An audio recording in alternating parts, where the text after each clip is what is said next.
The lake of fire and brimstone was in total darkness, 6,640 feet below the Earth's crust to be exact.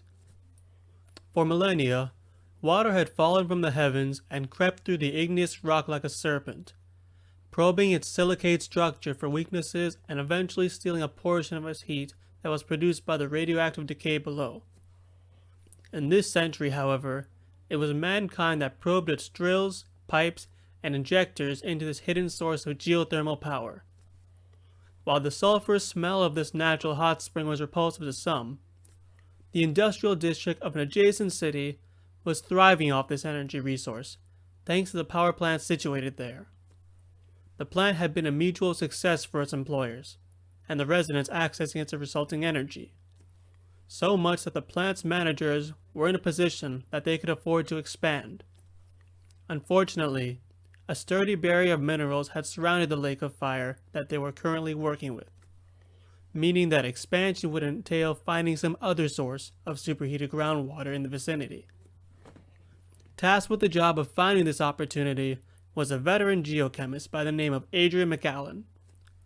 He stepped out of his car and put on a dark green jacket over the mundane, black and white work clothes he wore every day. Carrying his bag of inspection equipment, he trekked the remaining rocky terrain on foot. As the sulphurous air became a bit of a nuisance, he retrieved a nurse's gas mask from his pocket and put it on, reaching over the brown but graying hair that flowed backward from the top of his head. He continued, beginning to walk in a circular path as he explored the geology of the area. His eyes met a mound of terrain with ripple patterns, albeit faint and eroded. Such ripple patterns were consistent with those of the cooling magma that formed igneous rock. The erosion patterns followed the slope of the terrain, suggesting that rain fell there. A smile developed on Adrian's face, putting two and two together as he realized that he had probably found what his clients were looking for: a potential site for geothermally heated water. Seconds later, however, his pleased expression was replaced with one of curiosity, as he happened upon the strangest sight: a small circle with a reflective center and white rings circling around it. He was about to take a step toward it, but was startled by a jet of smelly yellow gas. The geologist instinctively leaped backward, raising his elbow to the front of his face to shield him from as much of the pungent sulfur dioxide as possible. Seconds later, however, it was clear that the gas had actually appeared yards away, not close enough to harm him. "Never hurts to be careful," he remarked. He waited out the fumes for a while, observed which direction the wind was blowing them, and walked the other way until at last he came close to his target. Its reflective center had a smooth surface, but showed patterns of a rocky texture. Adrian recognized it as a transparent puddle of water in the rock, but was more concerned with the white rings. As the geologist pondered their meaning, the smell of sulfur around him started to disappear.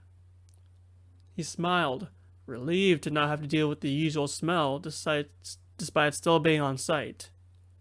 He turned around to the previous smoke vent and saw that it had already dissipated into the direction of the wind. Removing the mask from his face, he continued to study the curious object in front of him. Its white rings floated on top of the edge of the puddle, but seemed to actually fuse with the surrounding gray rock into a shining foam that dug into the earth below. "Well, what have we got here?"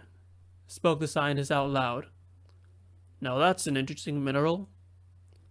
Adrian's hand moved inches toward his bag to retrieve a mining tool, but froze. He thought back to the lack of sulfur smell, and suddenly thought it was too good to be true. "Wait a second. Lack of smell," he asked himself, as his eyes slowly widened. "Oh, damn." Adrian leaped backward as he realized that his keen sense of smell had been disabled due to a common volcanic toxin, hydrogen disulfide. The scientist turned away from the ore and began running away from it as if his life was on the line. Because it was. "I'm out of here," he exclaimed, placing the mask back over his face. He focused hard as he ran across the uneven rock, almost taking a wrong step as he felt increasingly dizzy. Am I too late? He thought to himself, before pushing the thought out of his dizzy head as his feet pounded the earth. A cough escaped from his mouth. But he panted heavily as he traveled in the direction of his car. Eventually the vehicle came into view, or at least a blurry image of it as his eyes watered. This should be far enough, he thought, not having the strength to speak out loud. Something inside Adrian told him to take as many deep breaths as possible. The geologist's hand went straight for his mask and ripped it off.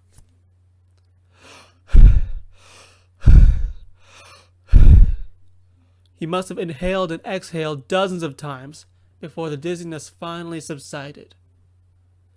He wiped his eyes with his arm and felt a bit of relief as he slowly recovered.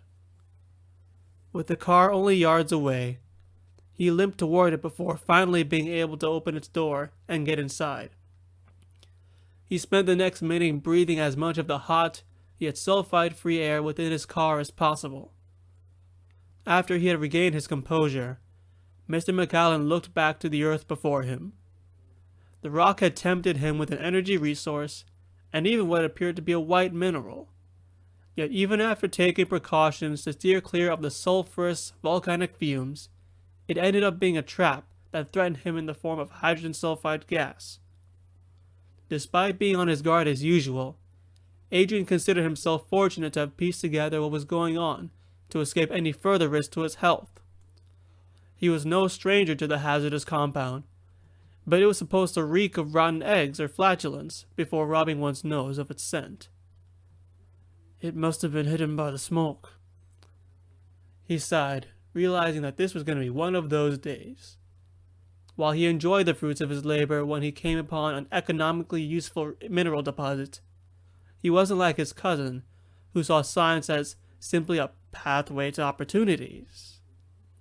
As the man who got into nitty-gritty earth and juggled with bureaucracies and safety issues, he saw just as many battles in science as he did opportunities.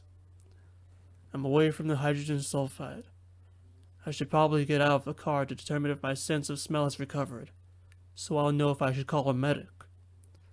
He stepped out as planned, and sure enough he could smell the less harmful sulfur oxide of occasional smoke. Ah, what a sweet smell, he joked. Though he didn't have to call for help, at this point he did what any sane person would do. Take out his car keys, get back in the car, and hightail it out of there.